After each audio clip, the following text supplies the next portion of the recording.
Buenas tardes a todos. El Instituto de Historia del Derecho y las Instituciones del Colegio de Abogados de San Martín tiene el honor hoy de recibir la visita del doctor Luis María Bunge Campos, con la cual le damos la bienvenida con un aplauso.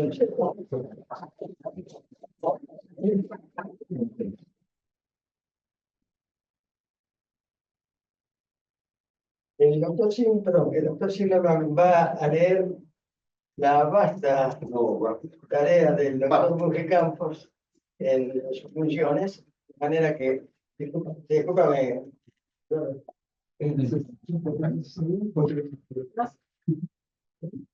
Bueno, buenas tardes.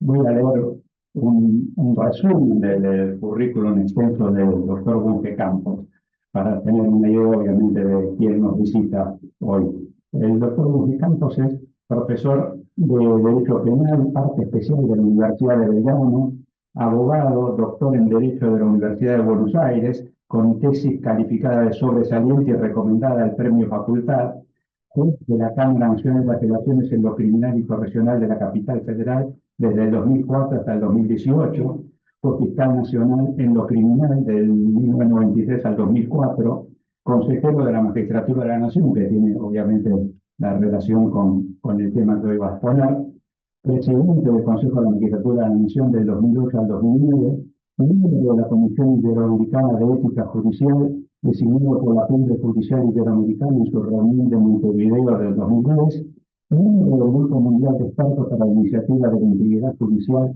por la International Bar Association, profesor adjunto regular de Derecho Penal de la UNAM, profesor titular de Derecho Penal de parte especial de la UAM, profesor visitante de la Universidad Nacional de Rosario, en el programa de Magistratura y de Derecho Penal, profesor de la Escuela Judicial del Poder Judicial de la Nación, profesor visitante de la Academia de Magistratura de Perú, profesor visitante de la Universidad de Sevilla, profesor de posgrado en la carrera de especialización del Derecho en la Universidad de Buenos Aires, fue director del Departamento de Derecho Penal y Criminología de la Facultad de Derecho de la UBA. Investigador y director de proyectos, es académico miembro de la Academia Argentina de Historia y presidente del Instituto Urgenza de Estudios Históricos. Es investigador del Ministerio de Historia del Derecho. Ha sido lo más breve posible. De tanto lo escuchamos con atención. Ahora está apagado. Ahora está prendido. Bueno, muchas gracias, Eduardo. Muchas gracias al Colegio de San Martín por esta oportunidad de invitación. Cada vez que escucho la lista de Macanas que uno ha hecho en la vida, uno se pregunta, ¿no? Digamos, tal vez lo más importante que hice en mi vida no está en el currículum, que son mis 3 hijos, mi familia, pero bueno, tal vez sea lo más importante en el mundo. Bien, yo lo que quiero plantearles, se dice origen, empieza consejo, mediatura, origen, perspectivas. Vamos a empezar a hablar de qué es un consejo, ¿no? Porque los consejos como institución son un invento europeo, de base monárquica. Los reyes, en la época que no había parlamentos, tenían consejos, ¿no? El más famoso sería el consejo privado de los reyes ingleses. Y con el tiempo, al irse complicando, complejizando la vida económica y social, estos consejos comenzaron a tomar cierta autonomía y a tomar decisiones sobre algunos temas y especializados. Caso aparte, lo merece un tipo de consejo en particular, que es el Consejo Económico y Social, que es un invento del fascismo italiano, porque responde a otro modelo de representación política. Es decir, nosotros tenemos la democracia representativa parlamentaria, donde elegimos a nuestros candidatos. El modelo corporativista es las corporaciones, las organizaciones no gubernamentales, dice la ONU, las organizaciones de empresarios, los sindicatos, etcétera, sería más representativo que la representación política. Este es el modelo mussoliniano clásico, y de ahí sale el Consejo Económico y Social. Y por eso siempre tengo cierta tirria a ese concepto, ¿no? Y acá arrancó el Consejo de Magistratura. Esta es una historia interesante. Yo voy a tratar de contar un poco los pormenores de por qué tenemos un Consejo de Magistratura a nivel nacional, voy a hablar nada más que el Consejo de Magistratura de la Nación, aunque menciona algunos de la provincia. Lo primero que van a decir es, el Consejo de Magistratura es un invento del Pacto de Olivos. Esto yo lo escuché decir 4.500 veces. Bueno, en primer lugar, no me gusta el empleo del término pacto en forma despectiva, porque en la Argentina entre 1820 y 1853 fue gobernado por pactos. Lo que se llamó la política pactista, ¿no? Desde el Tratado de Pilar hasta el Acuerdo de San Nicolás, con todos los del medio. Entonces no nos asustemos, los pactos no son cosas malas. En segundo lugar, esa afirmación es mentira.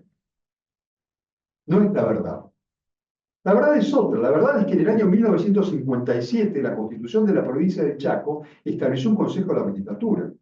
Y hasta el día de hoy funciona ese Consejo de la Magistratura en la provincia de Chaco. Es decir, la institución Consejo de la Magistratura no era una novedad en 1994 para la República Argentina. De hecho, antes, en 1988, acá en la provincia de Buenos Aires, los abogados colegiados acá lo van a recordar, hubo una comisión asesora para la designación de magistrados que hizo el gobernador entonces Cafiero. De hecho, secretario de Justicia es un querido amigo mío, es un querido amigo mío, era secretario de Justicia y sigue siendo un querido amigo mío, el doctor Joaquín Pedro da Rocha. Hicieron esa comisión asesora que después fue quedando en la nada y que luego con la reforma del 94 se transformó en el Consejo de la Magistratura de la Provincia. ¿Cuáles son los pormenores de creación del Consejo de la Magistratura? Y bueno, cuando nosotros analizamos los porqués, por qué tenemos un Consejo de Magistratura, cuáles fueron los motivos, cuáles fueron los antecedentes, que siempre se olvida, veremos cómo se van repartiendo las funciones en el Consejo de la Magistratura. En el año 92 hubo una importantísima reforma procesal penal, donde se creaban tribunales como la Cámara de Casación, que ahora se llama Cámara Federal de Casación, en esa época la Cámara Nacional de Casación, tribunales orales, eran 30 a nivel ordinario, después estaban los federales, los menores, representaban designación de muchísimos jueces. El ministro de Justicia era León Carlos Afañán, que renunció en ese momento diciendo estas palabras: están llenando de esperpentos la casación. Empleó la palabra esperpentos, una palabra de raíz, nos recuerda a Valle Inclán, ¿no? Que creo que es el creador de la palabra. Pero es una palabra intensa, ¿no? Esperpentos en la casación. En ese interis, una jueza civil estaba propuesta como jueza, una jueza de primera instancia civil estaba propuesta como jueza de casación, el principal tribunal, de hecho fue jueza de casación, el principal tribunal penal del país, y en un programa de televisión dijo: yo no sé derecho penal, pero puedo aprender. Hay millones de personas que pueden aprender derecho penal. No es física cuántica el derecho penal. Pero sería bueno que en un tribunal penal, el más importante del país, pongan a alguien que ya haya aprendido derecho penal. Pero esto pasó. Tuvimos una jueza civil, la jueza civil no lo había nombrado, el juzgado 39 en su momento, que había contratado un pinche para que escriba las sentencias porque ella no sabía. Tuvimos otro caso, un fiscal que se llamaba Damonte, que fue propuesto como juez federal. Hay una pequeña historia muy divertida ahí. Cuando lo proponen como juez federal, el ministro de Justicia, se llamaba Llorano, lo llama al presidente y le dice: ¿quién es este Damonte? Y el presidente dijo: vos lo tenés que conocer porque se recibió en El Salvador, debe haber sido alumno tuyo de administrativo. Y Mario Llorano dijo: no me acuerdo de ningún alumno de apellido Damonte. Y ahí saltó que no era abogado. Era fiscal, lo estaba prohibido como juez federal y no era abogado. Y entonces, el primer objeto que tenemos es decir: vamos a crear hay millones de anécdotas divertidísimas sobre esto. Nosotros tenemos en el Poder Judicial tenemos un currículum, tenés una página profesional, otra página académica, otra página de curso de posgrado, otra página de publicaciones, etc. Entonces, en un programa de televisión, no me acuerdo cuál era, un periodista se dedicó a mostrar currículums de jueces federales, donde, por ejemplo, mostraba cargo de la parte de posgrado totalmente en blanco, no era gente que se había preocupado por su formación. Entonces, dicen: bueno, vamos a garantizar un piso de idoneidad en la designación de magistrados. Y ese piso de idoneidad se tiene que dar por un análisis técnico de sus antecedentes y de sus conocimientos por medio de un examen. Bueno, y así arranca la cuestión. El Consejo de Magistratura arranca básicamente por un motivo. Estamos enojados con el sistema, no nos funciona. Y no es el único sistema. Yo después voy a detenerme en algunos puntos, pero no es el único sistema que no funciona. El régimen disciplinario de los magistrados estaba delegado por la Corte en las cámaras.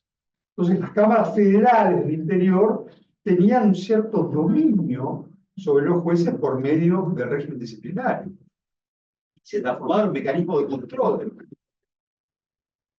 Y también se transformaron en el régimen, por un lado, de control y por otro lado, de complicidad. Es decir, bueno, es un amigo, ¿cómo lo vamos a sancionar?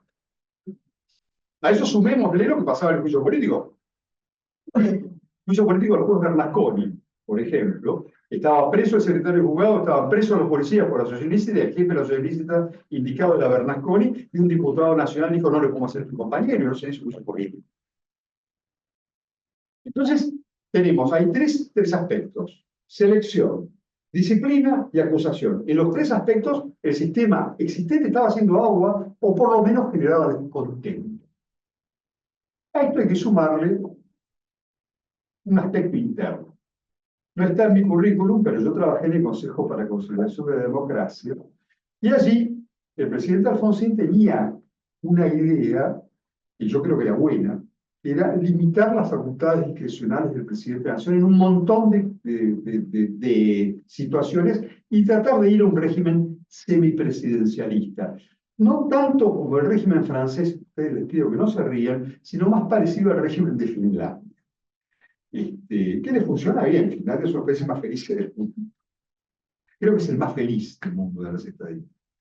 Bien. Entonces, fíjense ustedes que la reforma del 94 trae dos institutos claves. El Consejo de la Magistratura, por un lado, para limitar la facultad discrecional de elegir jueces, y el jefe de gabinete de ministros por el otro. El jefe de gabinete de ministros, en un sistema que todavía se veía inestable en el año 94, desde el punto de vista democrático, era ideal como posible, digamos. Si algo no funciona, pues el jefe de gabinete, el presidente sigue. Pero esta es una idea, o sea, de pasar de un régimen presidencialista fuerte a un régimen semipresidencialista. Esto, en el caso del Consejo de Magistratura y de la selección de magistrados, lo arruinaron. Lo arruinaron en el año 2012. Después, y todos los presidentes lo mantuvieron para arruinar. Y el objeto era garantizar la independencia del Poder Judicial. Acá voy a detener un minuto. Yo les digo lo mismo. Cuando nosotros leemos los valores que se le piden al juez, por ejemplo, el Código Interamericano de Ética Judicial, no son muy diferentes de aquellos que les enseñamos a nuestros hijos. Que sean corteses, que sean estudiosos, que sean trabajadores, que se esfuercen. No son muy diferentes los que le pedimos al plomero que viene a arreglarnos un caño, que sea honesto en su trabajo, o al dentista. Pero hay dos valores que no se los pedimos ni al arquitecto que nos hace la casa, ni al plomero, ni al albañil, ni al dentista, que son la imparcialidad y la independencia. Y no nos importa que sea imparcial el dentista que nos atiende. Nos importa que nos arregle la rueda, pero nos importa que sepa. Nosotros les enseñamos a nuestros hijos, ustedes tienen que ser imparciales. ¿Y por qué? Bueno, son jueces. Y porque la imparcialidad es el primer valor de la vida democrática. La imparcialidad del juez hace a la esencia de la vida democrática. ¿Por qué? La mayoría de los que estamos acá somos abogados. Porque sin un juez imparcial no existe derecho. Sin juez imparcial, la Constitución, las convenciones internacionales, son palabras muertas. Pero para que el juez pueda ser imparcial, tiene que ser independiente. Y esa independencia tiene, por eso me voy a detener en esto, tiene dos manifestaciones muy claras. La primera se llama independencia externa. El juez tiene que ser independiente a todo lo que está fuera. Y eso que está fuera no solo incluye al poder político, incluye al poder económico, a los medios de comunicación, a las ganas que pueda tener el juez de mostrarse como un paladín de la justicia y salir en los diarios diciendo, che, qué gran juez es. Perdónenme, ¿no? Yo voy a hacer comentarios a la suegra, a la familia, a los amigos, a los parientes, que le van a decir, che, ¿cómo hiciste esto? Ese tipo de cosas, esa es la independencia externa, ¿no? Yo siempre cuento lo mismo, a mí nunca me apretó nadie desde el punto de vista político. Pero de pronto venían mis hijos y me decían, che, en el colegio me dijeron que vos hiciste tal cosa, me dejaste libre a tal tipo. Y la verdad, y la otra independencia es la independencia interna. Es evitar el sobrazo del superior. Este es otro problema, ¿no? Es decir, si nosotros miramos las notas, por ejemplo, en los países donde a los jueces se les pone nota por sus sentencias, veremos que el juez genuflexo, que el juez que no se anima a innovar, que el juez chupamedias, que hace siempre lo que dice el superior, tiene notas altísimas, y el juez innovador no, a ese lo castiga. Es un problema. Entonces, esa independencia interna también tiene que existir. Y también hay un tercer aspecto, que es la vulnerabilidad que puede tener el propio juez con su vida, ¿no? Tampoco puede ofrecer el juez vulnerabilidades que puedan afectar su independencia. Bueno, el Consejo de la Natura tiene como objeto garantizar esta independencia. Entonces, el primer asunto es la selección de idóneos desde el punto de vista técnico. El segundo tema es el control disciplinario de los jueces. Y el tercero es la acusación, que no quede en manos del poder político la acusación. Ya veremos lo que significa que quede en manos del poder político la acusación de jueces. Caso Ollarvide, por ejemplo. Ahí tenemos una acusación.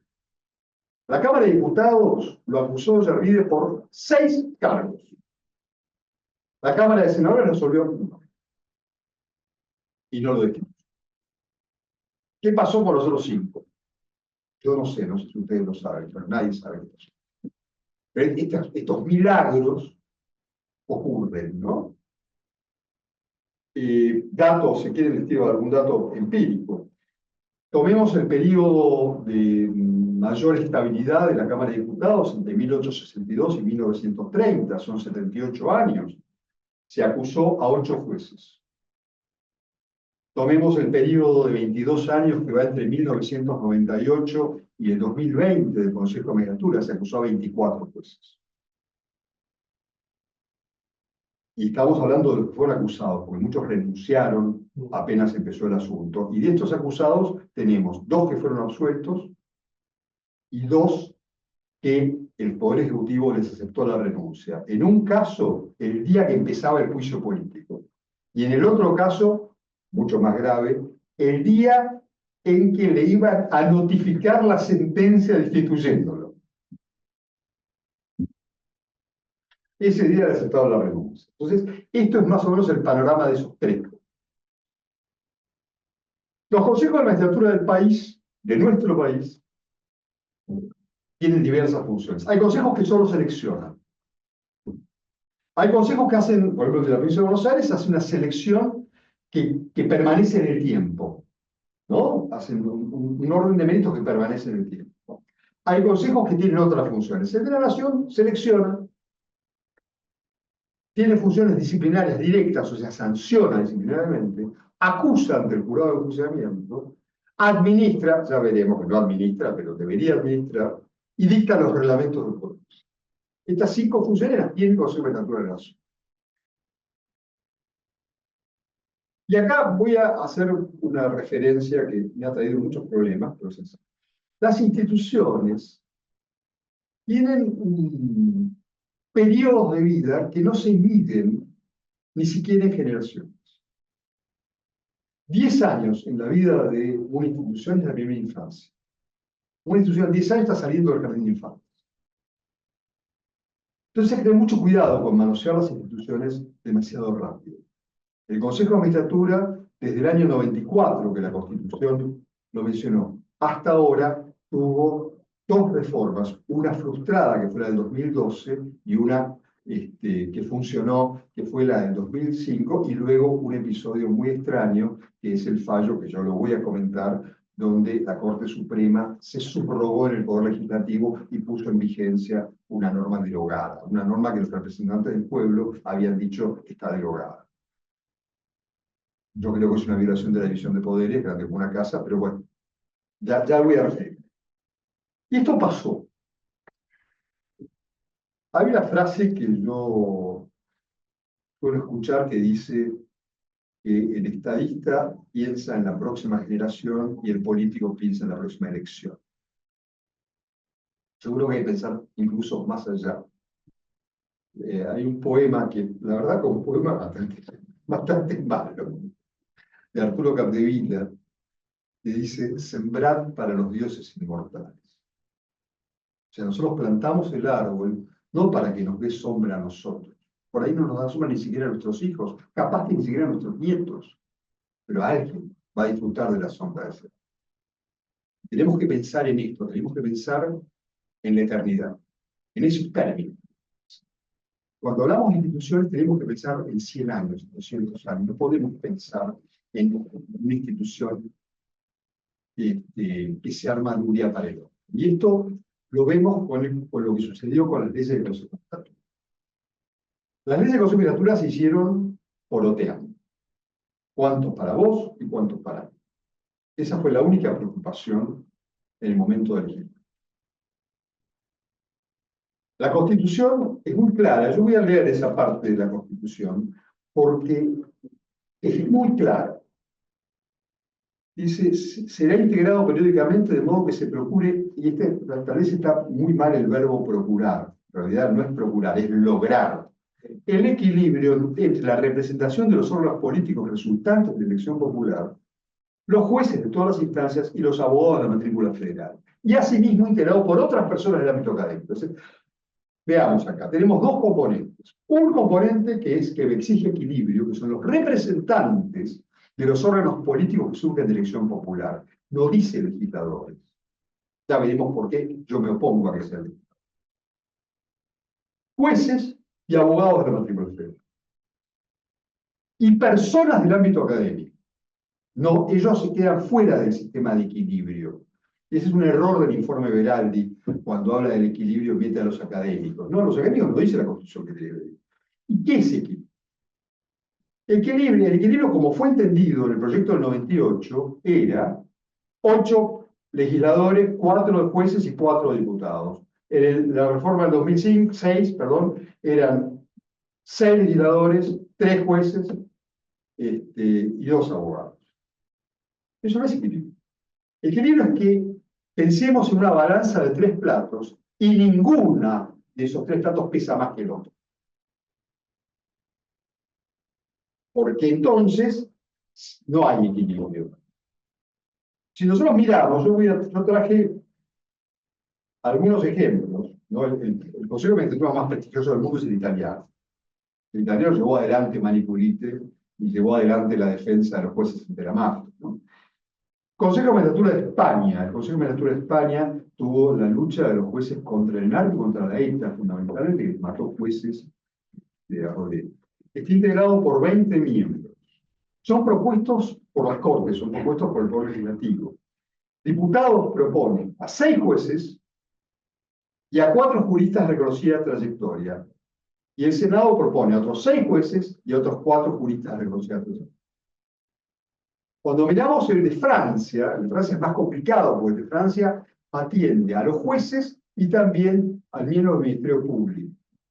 Los franceses son muy prácticos, entonces en francés los jueces se refieren a los jueces genéricos como les magistrats du siège, los magistrados de la silla, los que se sientan. Y en cambio, los miembros del Ministerio Público son les magistrats du parquet, los del piso, que están parados, porque los fiscales van parados, ¿no? Y allí tenemos la sala que tiene competencia sobre los magistrados, sobre los jueces, está integrada por 5 jueces, un fiscal, un consejero de Estado elegido por el Pleno del Consejo de Estado y 3 personalidades designadas por el Presidente de la República, el Presidente de la Asamblea Nacional y el Presidente del Senado. Estas personalidades no pueden ser parlamentarios ni miembros del Poder Judicial. En el otro caso es 5 fiscales y un juez. Y elementos de integración. En los 2 casos, la mitad de los integrantes son jueces. En el caso del Poder Español, tenemos 12 jueces y 8 no jueces. Pero si vamos a Italia, el Consejo francés es de 1883, el Consejo italiano es de 1958, y fue reformado en el 2002. La actual composición tiene 27 miembros. 3 de esos miembros son miembros de derecho. ¿Y quiénes son?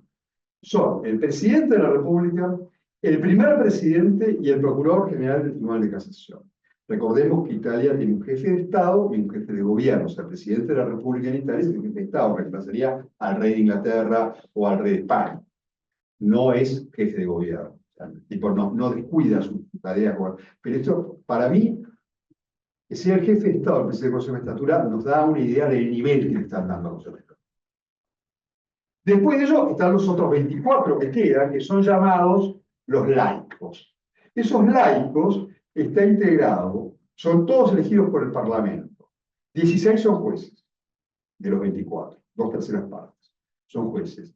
Y, perdón, me equivoqué. Son elegidos por departamentos, 8 de los 24, y los otros 16 elegidos en elección por los jueces. Es decir, 2/3 partes de los miembros del Consejo de Estatura más prestigioso del mundo son jueces. ¿Por qué también? Porque indica esto que tienen que ser jueces. Nosotros tenemos una integración actualmente de 20, originalmente era de 20, luego fue de 13, y yo fui presidente del Consejo de Magistratura de 13. De hecho, fui el primer presidente juez del Consejo de Magistratura con esta composición. Después viene la composición de 20. Y ahí tenemos la composición actual. 8 legisladores, son 4 senadores y 4 diputados, que son 2 por la primera minoría, y 1 por la segunda minoría, y 1 por la tercera minoría. Lo mismo sucede en el Senado. 4 jueces, 4 abogados, 2 académicos, un representante del Poder Ejecutivo, que suele ser últimamente el secretario de Justicia, y el presidente de la Corte.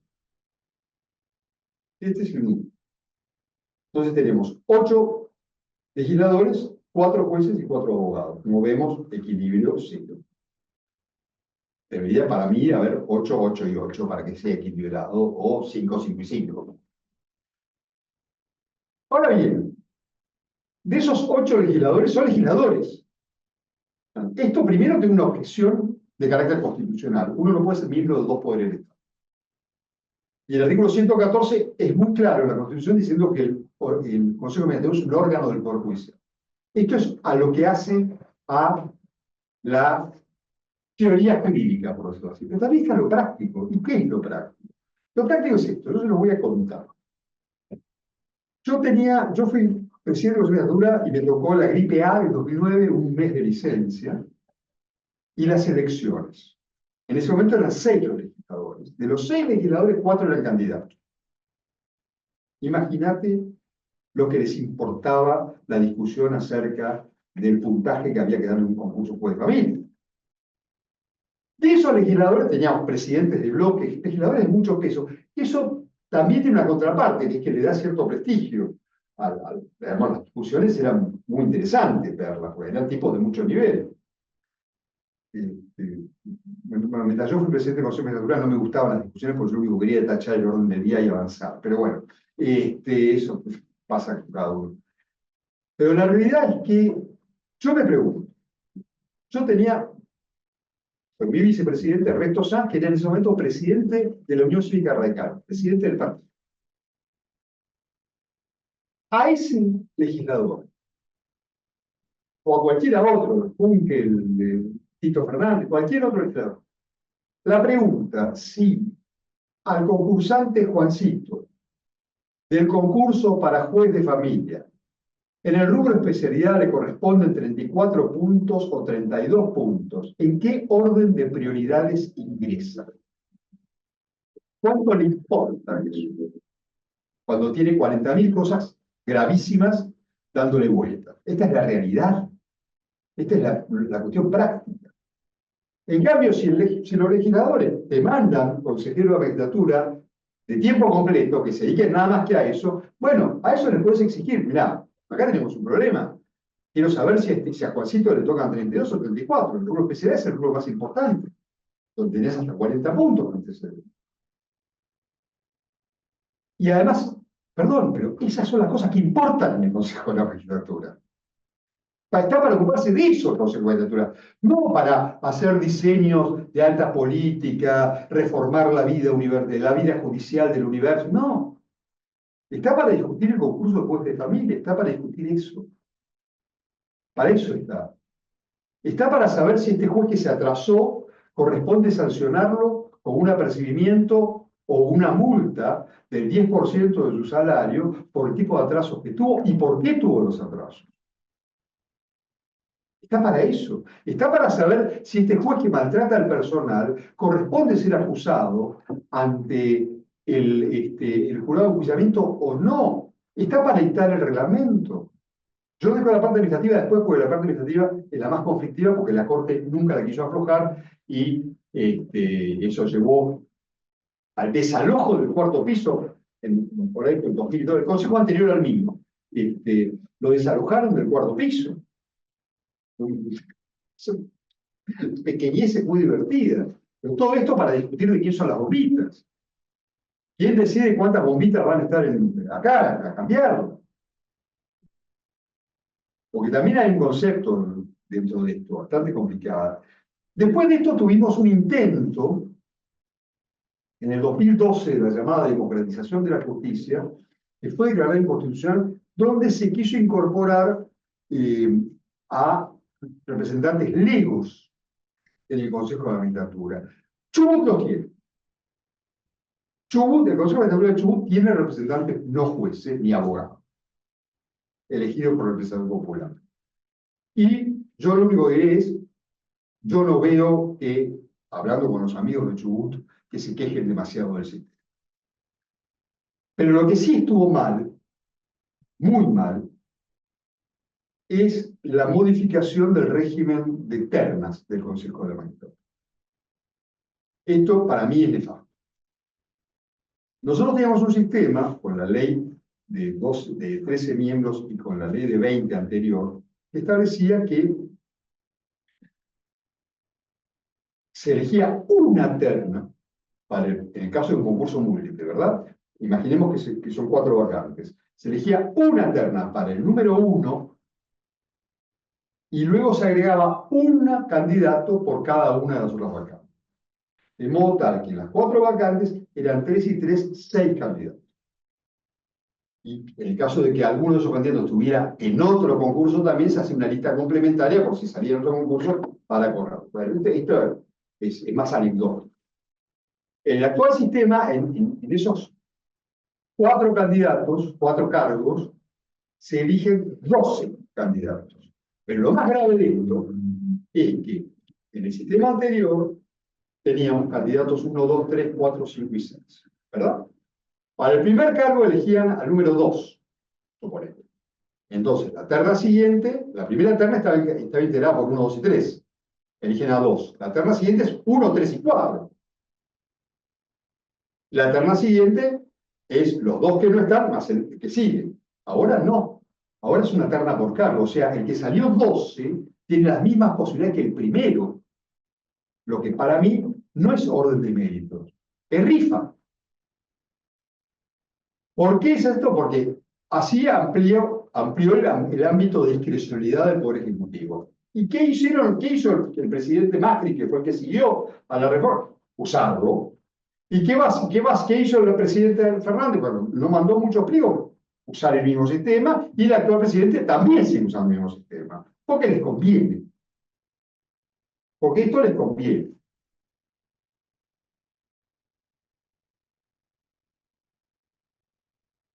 Un juez uruguayo me dijo una vez, lo peor que le puede hacer una Corte Suprema es meterle un Consejo de la Magistratura. Y este conflicto sucedió cuando, en rigor de verdad, la Corte Suprema nunca dejó de ser la cabeza del Poder Judicial, pero la cabeza jurisdiccional del Poder Judicial. La Corte Suprema es un tribunal de justicia. Y una de las deficiencias que tiene nuestro sistema, nosotros viajábamos al interior con el Consejo, ¿no? Entonces vos viajabas y llegabas a un juzgado federal. Imaginate un juzgado federal, ponerle alguno dramático, el del Dorado. El juzgado federal del Dorado, provincia de Misiones, tenía conexión a triple frontera. O sea, estamos hablando de un juzgado que tenía muchísimo trabajo y trabajo muy duro. Llegabas y el juez te decía, tengo una gotera y tengo otro problema que es que el archivo ya no me da abasto, no sé qué hacer con todos estos expedientes, cómo hacer archivo. Y, eh, además, nos está faltando por lo menos una buena fotocopiadora y un escáner automático, porque estamos muy complicados con la cantidad de causas que tenemos. Necesitaríamos algunos contratos, porque la verdad tenemos muchas causas, estamos muy complicados. No quiero decir que esto me lo decía el juez del Dorado, esto me lo decía cualquier juez. Puse como ejemplo arbitrario el Dorado. El juez del Dorado, si no doy un fenómeno, no hacía esas cosas, no hacía nada que trabajar. Y yo pensaba, hablé con el intendente del edificio, hablé con el jefe de suministros, hablé con el jefe de personal. ¿Cuándo voy a hablar con un juez? Porque el juez tiene que estar para hacer sentencia, no para ocupar. Si usted no tiene idea de las cosas que nos teníamos que ocupar en el Consejo, que tenían que ver con los jueces, que los jueces se ocupaban. En los tribunales orales, cuando hacían juicios de lesa humanidad, primer problema, el lugar. Segundo problema era el periodismo, a ver si se ponía una televisión, se ponía esto para. Tercer problema, ya los imputados suelen ser gente de edad, tenemos que tener una ambulancia en la puerta por las dudas, contratar un sistema, un servicio de emergencias médicas por la duda, ¿viste? Estas son las realidades. Bueno, y los jueces se estaban ocupando de eso. Uno dice, ¿tiene algún sentido esto? Ya esto lo han reformado en Neuquén, Chubut, siguiendo un modelo extranjero, fundamentalmente lo que han hecho los chilenos, que han creado la Corporación Administrativa del Poder Judicial, y el juez viene, se sienta, esto se parece, podemos en un tribunal, nosotros tres, se sienta acá, y ¿quién se ocupó de poner las sillas? ¿Quién se ocupa de la cámara? ¿Quién se ocupa del audio? No sabemos quién es, pero él no se va a ocupar. ¿Él de qué se va a ocupar? De trabajar de juez. De decir quién tiene razón en el conflicto. Y ahí, bueno, pues no quiero hablar de los problemas del Poder Judicial, pero. Entonces, nosotros. Y después tenemos algunos problemas, ¿no? Yo creo que las denuncias en el Consejo de Justicia deberían tener patrocinio letrado, lo he propuesto en algún momento. ¿Por qué? Porque mucha gente se equivoca, porque mucha gente no sabe, y mucha gente pierde el tiempo y pretenden, en vez de apelar, que lo echen al juez. El juez no me dio la razón, échenlo. No, el juez no me dio la razón, apelar. En serio, y por el principio de positivo a veces hasta se pierde en la apelación. Y se pierde el tiempo. Una vez vino un abogado a verme, un abogado viejo a verme, ese tipo había denunciado más de 20 jueces. Y me dijo, yo perdí tanto el tiempo denunciando jueces y peleándome con los jueces que ahora me van a rematar el departamento porque no me defienden.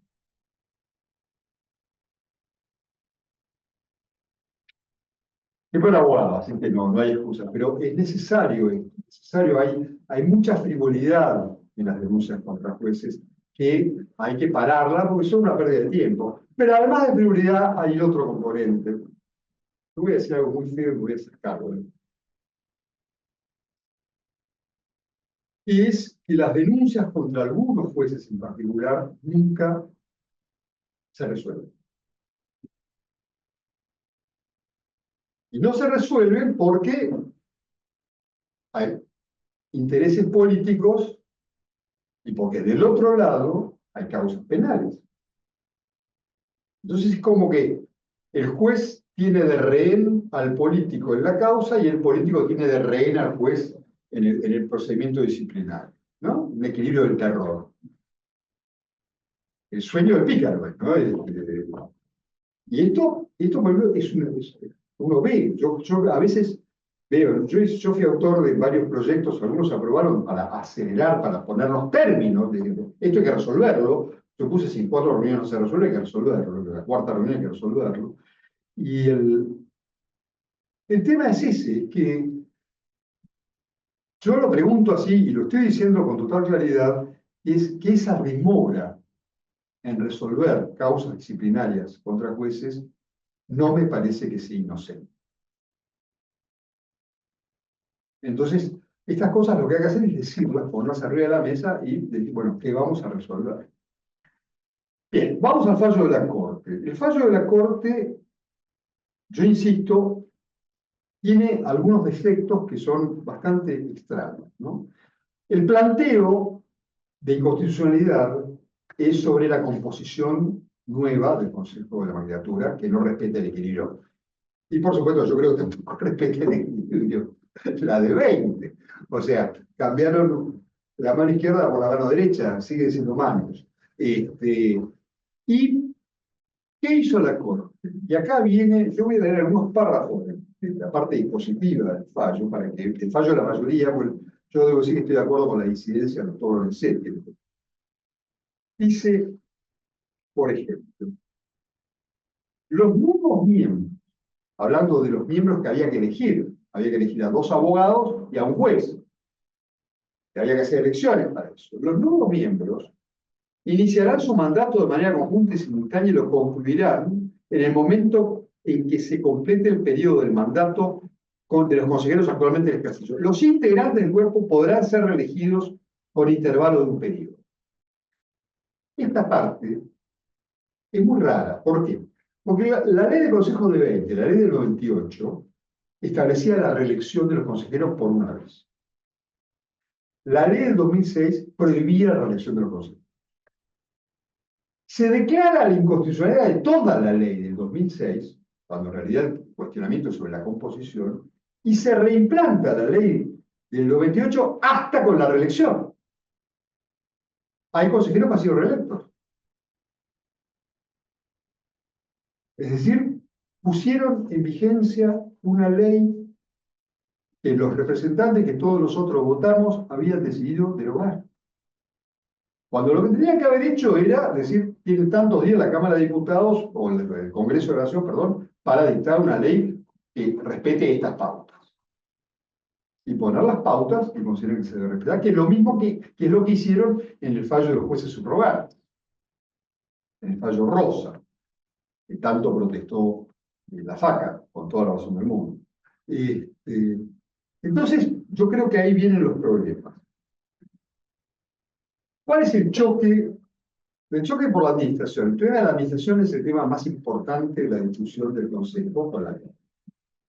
De hecho, avanzan los proyectos diciendo la administración pasa al Consejo, que lo dice la Constitución, por otra parte, y después el Poder Ejecutivo recula y dice, no, bueno, pero que siga la Corte. Existe un consejero, en mi presencia, dijo que la Constitución establecía, no sé de dónde lo sacó, pero no importa, que la Constitución establecía que el Consejo administraba eso que la Corte le dejaba administrar. Y, no, la Corte, y ese es el problema más grave que tenemos en este momento entre la Corte y el Consejo, es la administración. ¿Cómo andamos el tiempo?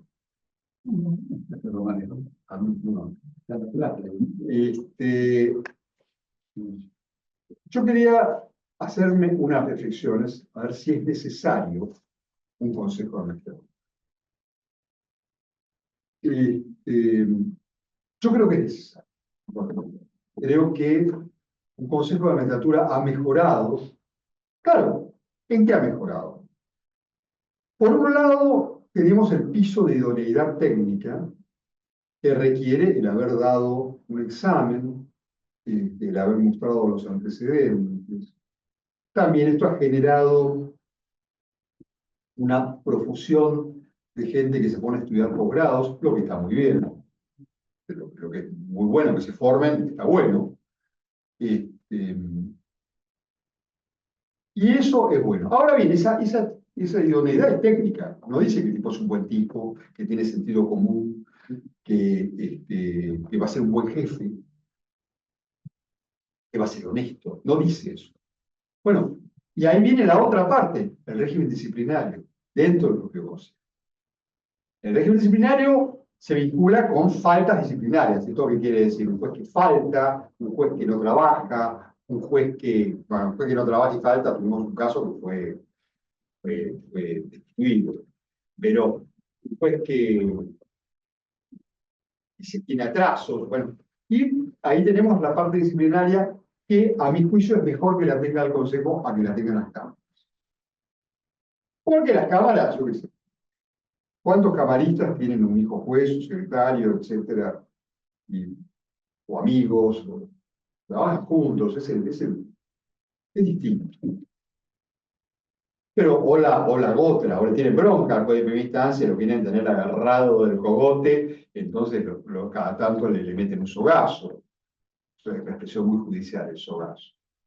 Y después tenés la posibilidad de acusarlo. Ya cuando el juez es muy deshonesto, lo acusás. Y en ese aspecto, el Consejo de Magistratura ha demostrado un nivel de efectividad muchísimo más alto que la Cámara de Diputados. Y muchísimo más transparente que la Cámara de Diputados. ¿Por qué es transparente? Nunca me voy a olvidar, me vino a ver una vez un amigo que era asesor de un diputado, y le dice, le da un papelito, era consejero, y dice, el diputado tal quiere ver este expediente. Digo, son públicos los expedientes disciplinarios. Que vaya a la mesa de atrás y lo pide y se lo van a dar. Porque los expedientes disciplinarios son públicos. Y está bien que lo sean. Una vez me llamó un juez muy enojado porque en un libro de ética judicial había salido algo muy crítico respecto de su conducta. Dice, ¿de dónde lo sacaron? Y yo, si los expedientes disciplinarios son públicos.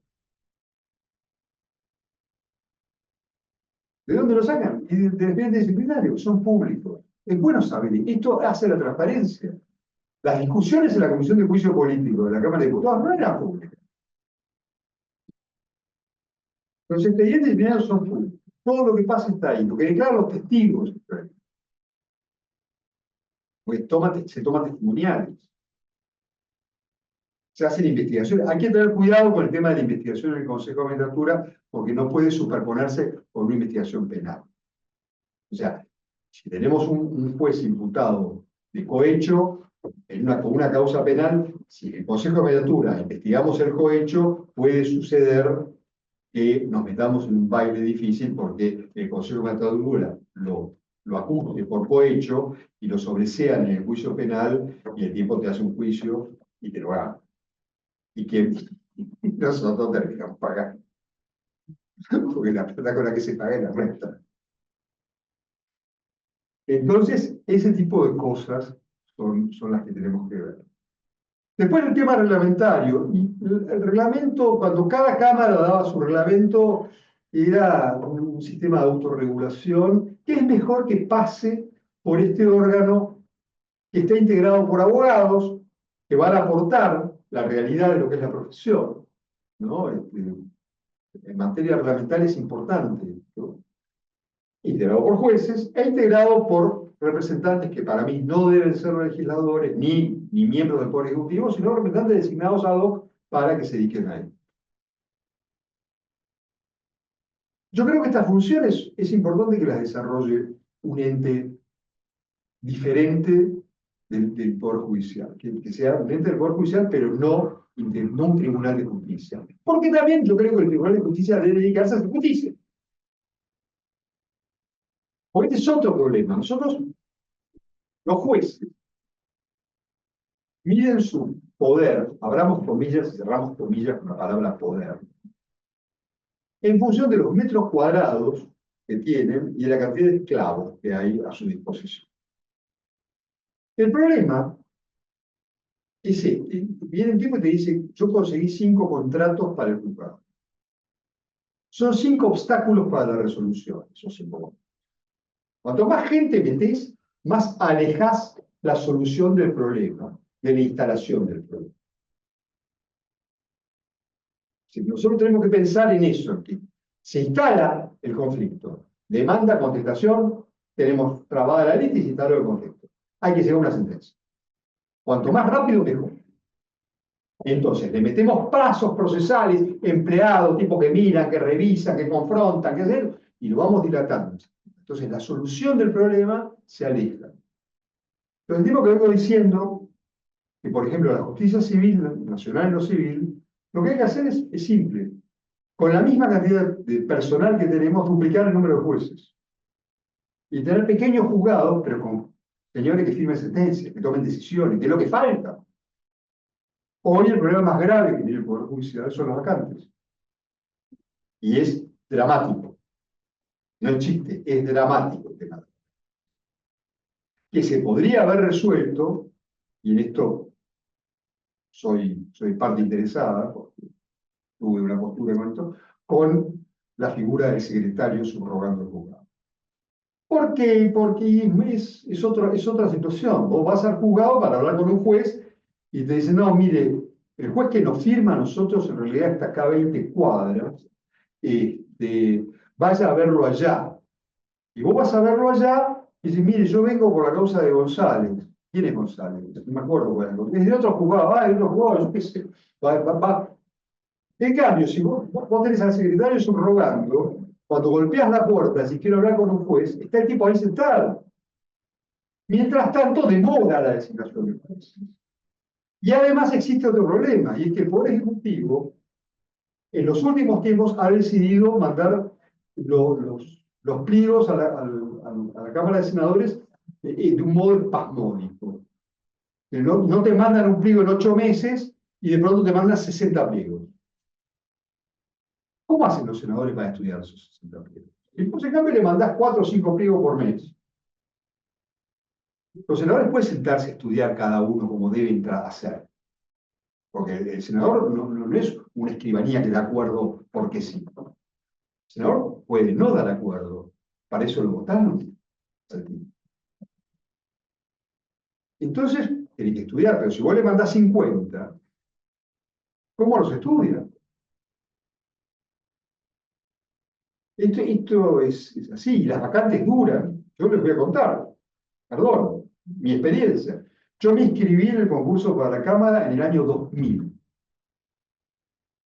Di examen con los bombos en la calle el 11 de diciembre del 2001. El concurso pasó por ser presidente. Tuve las entrevistas en el Consejo de Magistratura en noviembre del 2002, ya con otro presidente. Y mandaron mi pliego en mayo, el 31 de mayo, no fue el mes de mayo, fue el último día de mayo del 2004. O sea, 4 años, y es un concurso que salió bastante rápido. 4 años duró entre que y las vacantes son de 3, 4 años anteriores.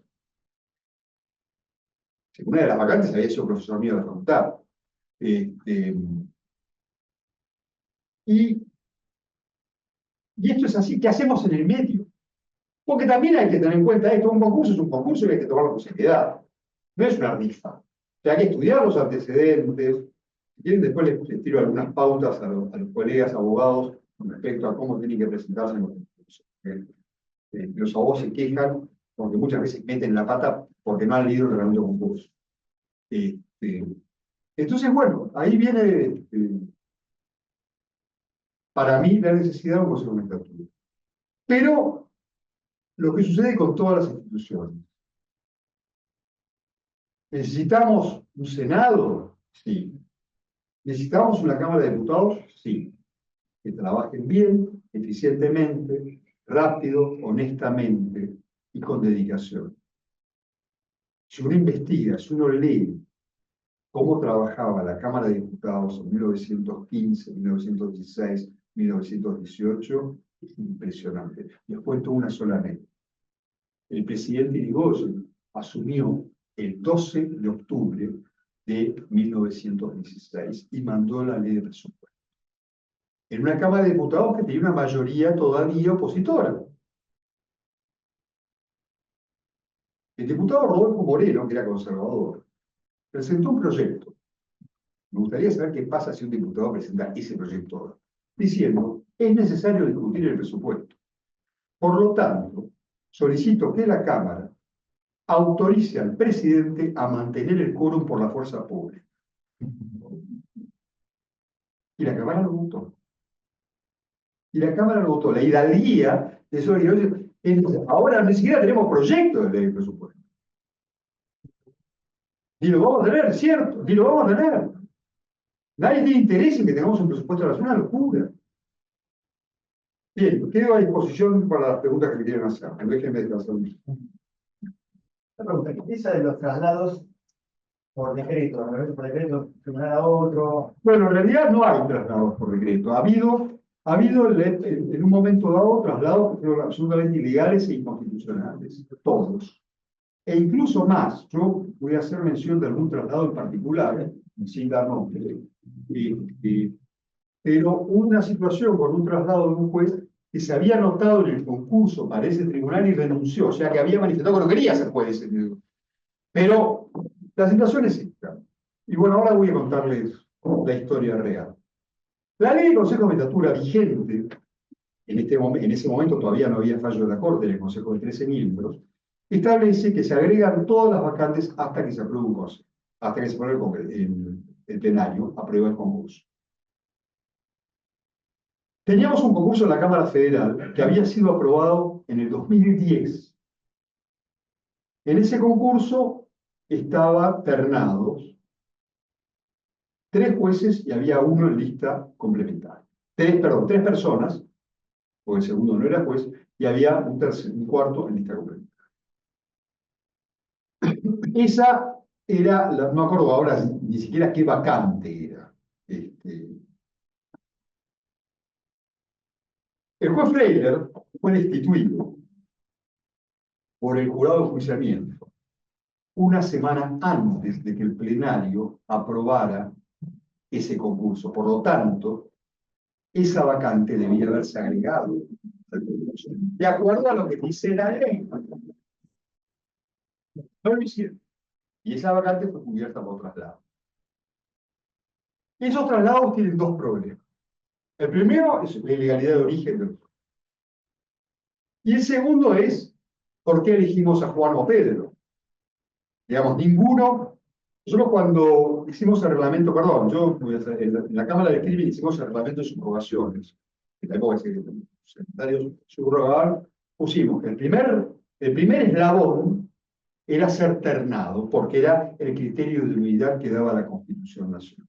En consecuencia, el caso de la Cámara, por ejemplo, en la Cámara tuvimos una vacante y el concurso anterior de la Cámara, que habíamos entrado los primeros 5, estaba el sexto, que era el doctor Rimondi, y se convocó al doctor Rimondi porque el Consejo de Magistratura había dicho, este tipo es idóneo, quedó sexto en el concurso.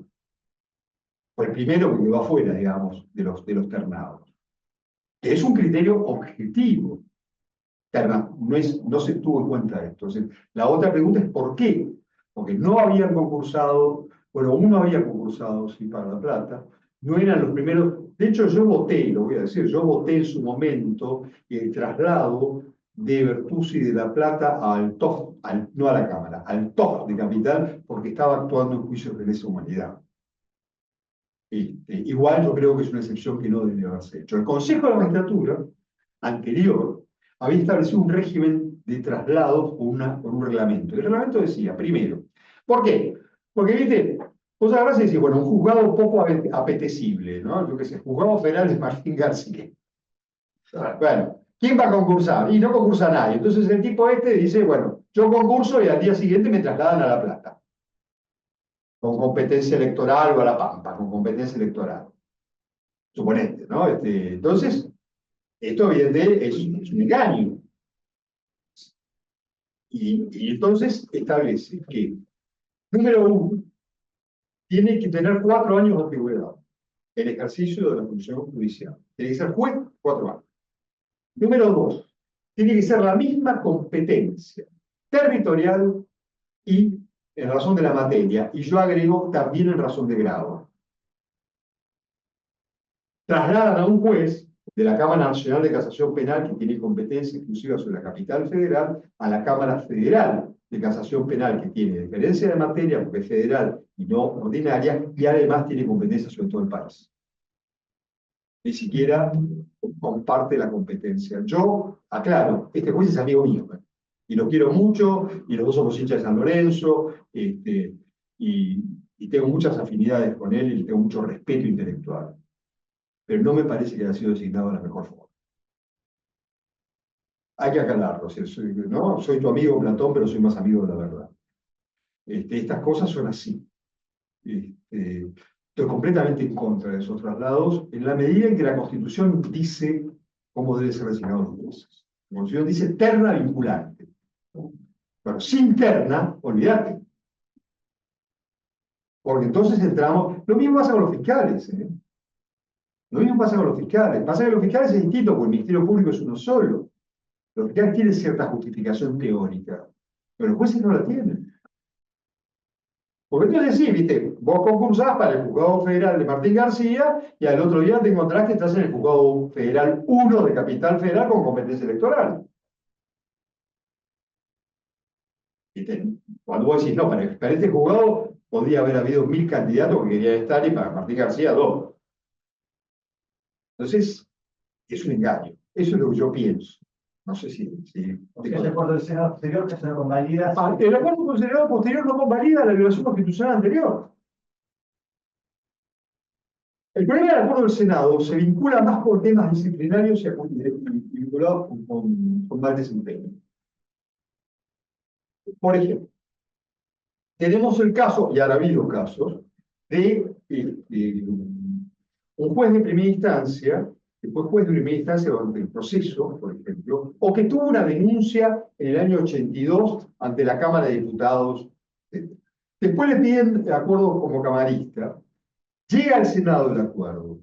Si el Senado consideró ese antecedente en su dictamen, para mí, y esta es jurisprudencia del Consejo de Magistratura, el Consejo de Magistratura carece de jurisdicción. Si no lo consideró, el Consejo de Magistratura puede entender en esa conducta. Pero es distinto el caso. Ahí el Senado tiene que tomar cartas en el asunto. Estoy esperando que me pregunten algo sobre los concursos y los abogados en los concursos, que siempre esto genera conflictos, pero me traje el reglamento por las dudas. No, nadie pide ese juego. No, está bien. Bueno, eso pasa, hay un fuero donde los abogados no se presentan, que es comercial, ¿no? Nosotros tuvimos un caso muy divertido, que es que teníamos 3 vacantes y una sala nueva con 3 jueces. Entonces abrimos 2 concursos. Y la gente decía, ¿por qué no se acumulan las vacantes? Yo les explico por qué. Porque los 2 concursos se anotaron las mismas 10 personas. Si acumulábamos las vacantes, corríamos el riesgo de tener desierto el concurso. Porque teníamos que tener 8, con ese sistema, teníamos que tener para 6 candidatos, para 6 vacantes, 8 candidatos. O sea, que si de los 10 candidatos había 7 que sacaban más de 40 en oposición y el resto sacaban menos de 40, que no pueden ser ternados, tenés un problema, ¿eh? Hay que hacer de cualquier concurso, que son caros, son complicados. Ahora una pregunta. Dale. La Constitución marca de alguna manera, pero después en la letra chica lo que se va haciendo y modificando termina como que no es el espíritu que los universitarios tuvieron en la reforma del 94 cuando se aplicó solamente la... Yo creo que pareciera que todo ese devenir se va deteriorando, lo que Y sí. según lo que vos has Sí, dicho. sí, en materia de composición sí, pero, por ejemplo, ¿por qué nadie patalea? ¿Por qué nadie patalea contra el fallo de la Corte diciendo, perdón, han puesto en vigencia una ley derogada? Es simple, ¿por qué? Porque los legisladores tienen a la tercera minoría, pueden meter la tercera, uno por la tercera minoría, lo van a patalear. Los abogados ponen 2 más, los jueces ponen 1 más, los académicos ponen 1 más. Bueno, pero esto es lo que vos Es decís. negocio para todos. Tendría que ser como las 3 balanzas, Igual, las 3 platillos 3 platos igual. Yo digo, ahí se tergiversa lo que se Sí. lo de, como tantas veces pasa, el espíritu del jurisconsulto, al que lo hace, a lo que después le viene. Sí. Esto de Bramuglia y Bertuzzi. No, Bruglia. Es un ministro. Sí, que viene el socialismo, ¿no? Pero Bruglia y Bertuzzi, hay cosas acá que en Argentina no vivimos en un régimen, pero este gobierno actúa como un régimen de facto, aunque no sea de facto. Salvo la elección, que es lo único que da, que para evidentemente, porque los hechos, y en el caso de Macri, todo lo puso Macri. Ahora una pregunta, dos jueces, ¿sabes? Los apagan en Herrera, pero 2 tipos que aceptan entrar por la ventana como Rosencrantz y Rosati. ¿Por qué el Senado? Yo sé que primero que el peronismo lo votó, Ahí hubo algo, ahí a los gobernadores le dio guita, a mí no me cuentan. Porque no puede ser que quisieron entrar por la ventana porque entraron por la ventana. Vos sabés que, si no me equivoco, Luis, significa que si a vos, o sea, el presidente designa, pero si el Senado puede, y después lo que pasó, que quisieron meterlo por la ventana, tendría que pedido 2 jueces nuevos. Y afuera ellos lo pueden hacer en el Senado. Y el presidente tendría, y no lo hizo. Y también lo hizo atrás, no cabe duda. Bueno, pues el Senado en ese aspecto, yo, digamos, no objeto porque se cumplieron las mayorías necesarias, que son altas, que son mayorías calificadas. No, sacar. Pero con respecto a lo que vos decís, Senado era peronismo todo, ¿no? Ganaba por escándalo. nosotros estamos viviendo, a partir de la década del 90, 2 enormes crisis. La primera, digamos, es algo que a mí me compete, por ahí muchos no están de acuerdo con esto, y está bien que no estén de acuerdo, es la crisis del estado de bienestar. La desaparición del estado de bienestar es una crisis. Tocatrián dice, perdóname que te interrumpa, Tocatrián dice, en un muy buen reportaje que hizo Montevecchia, Tocatrián dice que ahí radica el triunfo de Trump en la delación de ellos en Estados Unidos.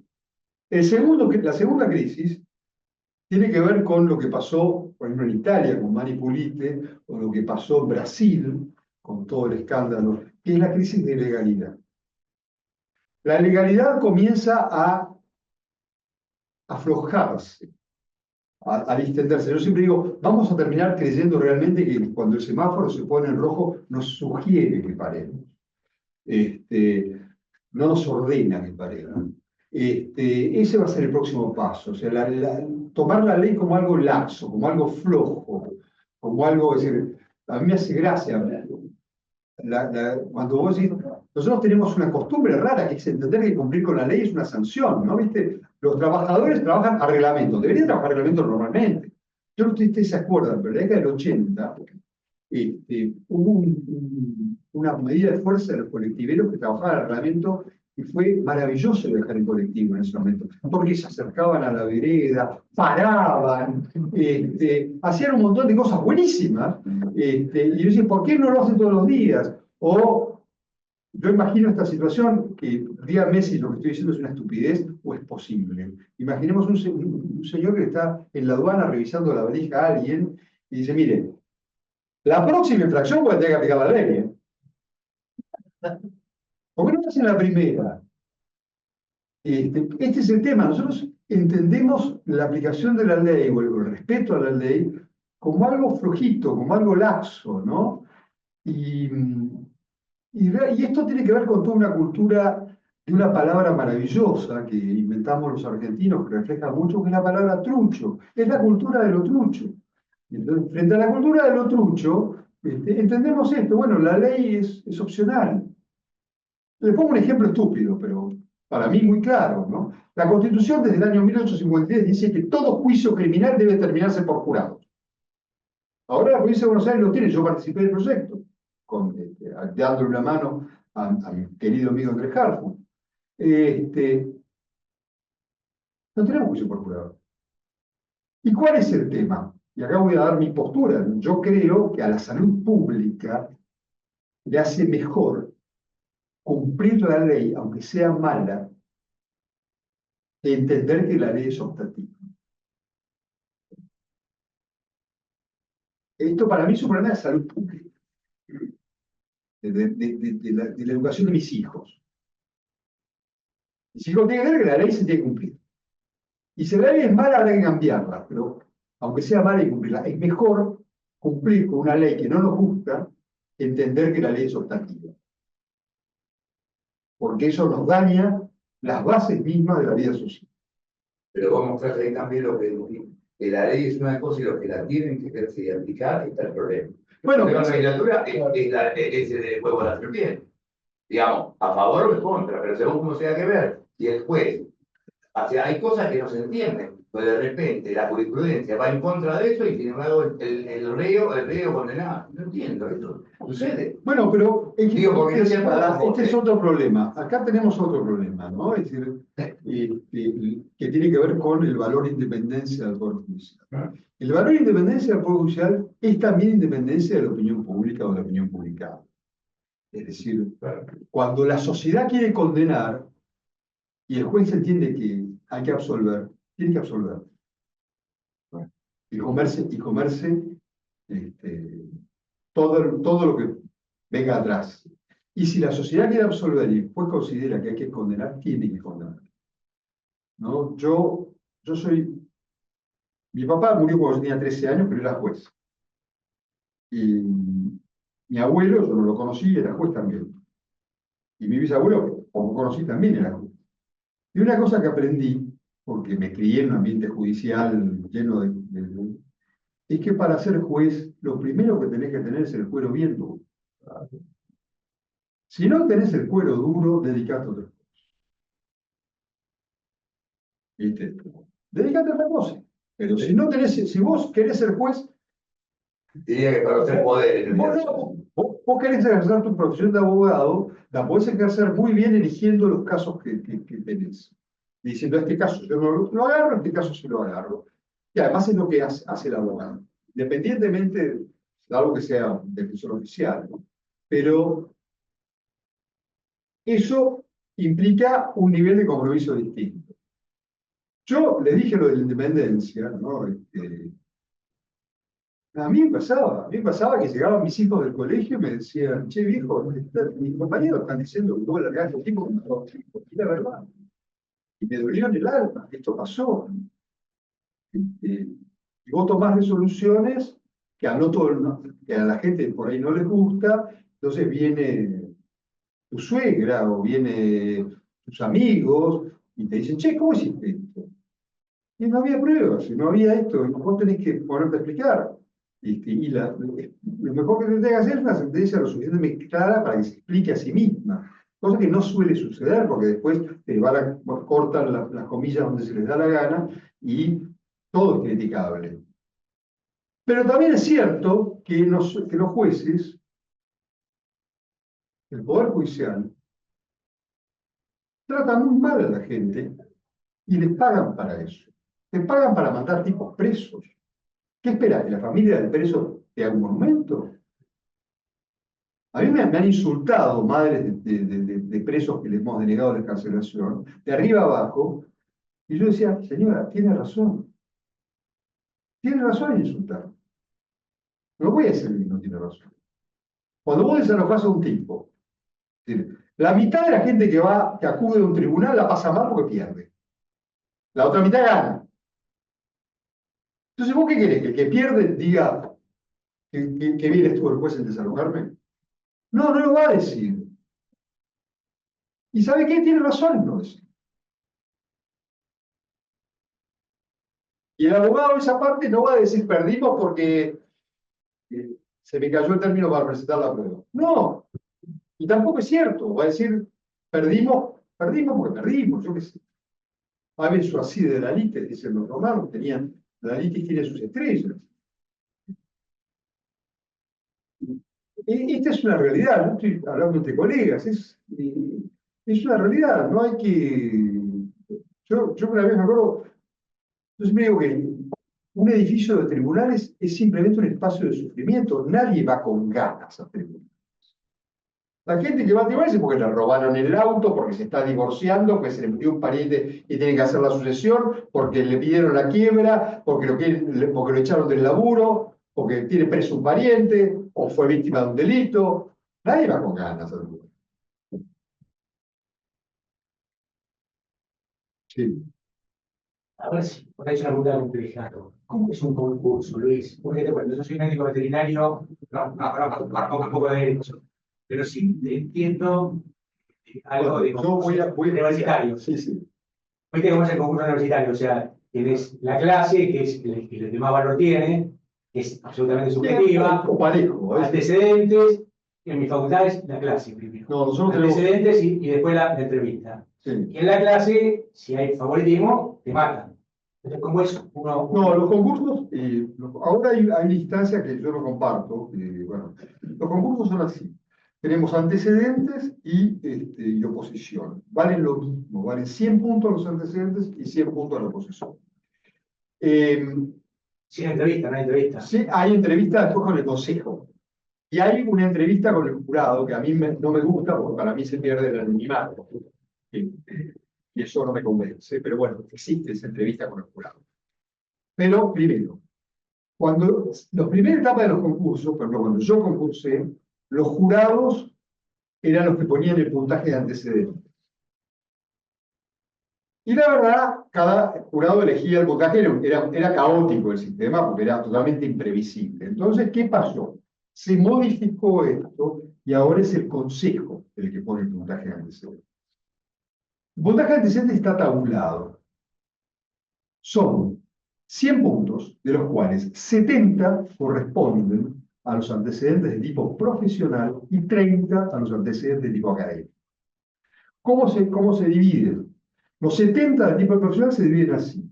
30 con respecto a lo que sería el cargo que ocupa o la experiencia profesional que tiene y su vinculación con el cargo al que aspira.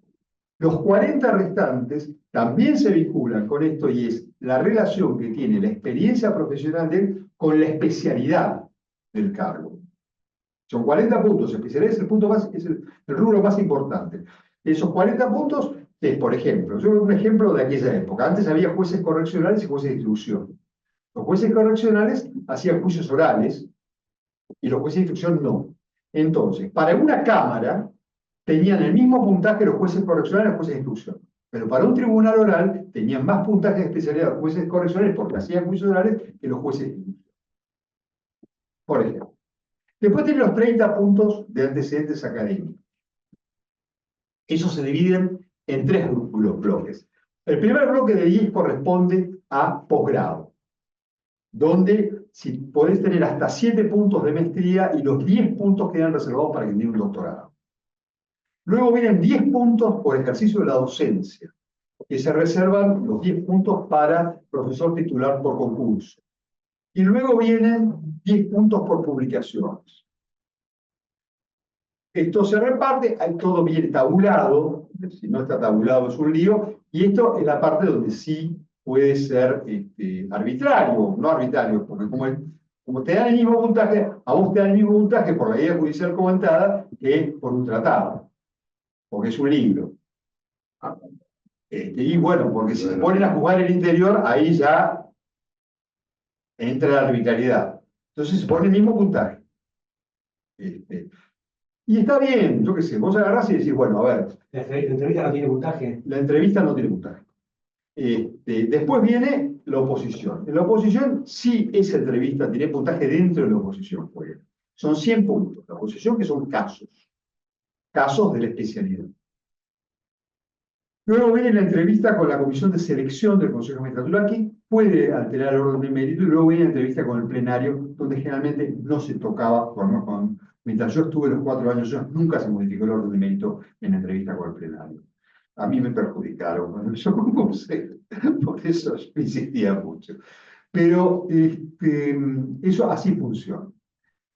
Los abogados suelen quejarse porque no leen el reglamento es muy claro, el reglamento de concursos, el artículo 13 habla de los que no integran el Poder Judicial, dice, los abogados académicos o científicos que se desempeñan, en el ejercicio libre de la profesión o en relación de dependencia de entidades públicas y privadas deberán agregar certificación actualizada de los colegios de abogados donde se encontrasen matriculados sobre el estado de la matrícula, sanciones, certificados de empleos o constancia o diploma de designación de funciones de carácter público de anónimo rentado.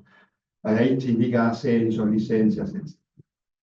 Certificados de empleos en sociedades, asociaciones.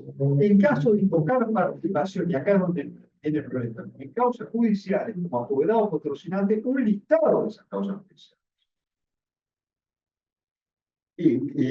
Con el carácter en el que sea. Y la presentación del poder no lo acredita, tiene que venir las causas. Y además pueden acompañar hasta 10 escritos. Es muy importante que se acompañen escritos por el tema de especialidad. Porque vos tenés que presentar escritos del fuero para el cual estás concursando. Esto es importante. Hay mucha gente que dice, pero los antecedentes académicos, uno pasó la vida trabajando como secretario, estaba lleno de trabajo, entonces no tenía tiempo de hacer cursos de posgrado. Los antecedentes académicos, si uno lo analiza numéricamente, son el 15% del puntaje total. Los posgrados son el 5% del puntaje total, el doctorado, el total es el 5%, las publicaciones son el 5% y la docencia es el 5%.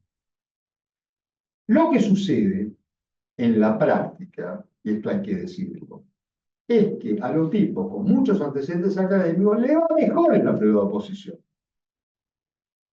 Les va mejor en el caso. Pero algunos también que no tienen ningún antecedente. Hay gente que sabe dar concursos, yo qué sé. Y que vienen y me empecé a reír porque me acordé de un caso muy divertido. De uno que concursaba para todos lados y cuando le decían, pero usted está, ¿por qué se quiere trasladar? Usted es de tal provincia, ¿por qué se quiere? Bueno, porque yo hice el secundario ahí. El tipo había hecho el secundario en 40 provincias. Cada entrevista, entonces nosotros tomábamos por costumbre en las entrevistas, en la comisión de selección, cuando, por ejemplo, venía un porteño, estaba concursando para Santa Cruz o para Salta o para... ¿Está su mujer presente? ¿Usted es casado? Sí. ¿Está su mujer presente? ¿Usted está dispuesta a trasladarse? Porque mire que si no lo incluimos ahora el concurso y listo, ¿eh? Porque claro, le preguntábamos esas cosas en la entrevista. Porque digamos, para saber que sabés de derecho está el examen. En la entrevista te vas a saber quién sos. Esa fue mi postura y siempre traté de que la entrevista sea eso, un lugar donde el tipo me cuente quién es. ¿Cómo piensa organizar el juzgado? Usted le pregunta cuál es tu proyecto. Sí, ¿cuál es tu proyecto para organizar el juzgado? ¿Cómo qué sabés del juzgado al que vas? Nosotros eso lo preguntábamos siempre. Más vale informarse. ¿Qué sabés del juzgado al que vas? ¿En qué situación estás? ¿Qué sabés de la jurisdicción? Sobre todo si sos de otra jurisdicción, ¿no? ¿Qué sabés de la jurisdicción? ¿Sabés en qué lío te vas a meter? Contanos. Y realmente yo tuve muy buena experiencia con las entrevistas. He aprendido mucho, he admirado a mucha gente, me he encontrado con casos impresionantes, ¿no? Un juez federal, yo voy a contar, no voy a decir quién, pero yo también soy muy amigo de él, porque se lo merecía, digamos, era bueno ser amigo de él. Era un juez federal del interior de la provincia de Buenos Aires, que cuando vino el lío del corralito, él llamó a los empleados y les dijo, señores, acá es muy simple, hasta $5.000 tienen prioridad. De $5.000 para arriba, vete. Primero, la gente que tiene poca gente. Cuando te encontrás con una cosa así, decís, bueno, ¿viste? Pues noble para hacer. Primero esto, después los demás. Pero ahí también existe, porque si no parece que todo ¿viste? Es un... No, también Claro, claro, existe lo político, que es un rol, para que vos te encontrás a unos jueces que pasar por todo lo que vos dijiste, parecía que no pasó ni por la mitad. Y bueno, algunos no pasaron. Algunos no pasaron. Son jueces. Todavía hay gente que es del sistema anterior. Y yo no lo critico. No, algunos no pasaron. Yo no digo, mi papá fue de otro sistema. Mi papá fue designado Yo no- a dedo por el presidente. Perdón, y yo Yo no soy mejor que él. hablo de que hay consejo de la magistratura también hay un juego, porque uno se Sí. entera antemano y antes de que pasara por mucho de lo que vos dijiste que fue. ¿Quién fue? No, yo no vi casos así. Se ha dado Yo he visto casos que la pasan mal. El concurso es muy perverso, la pasás mal.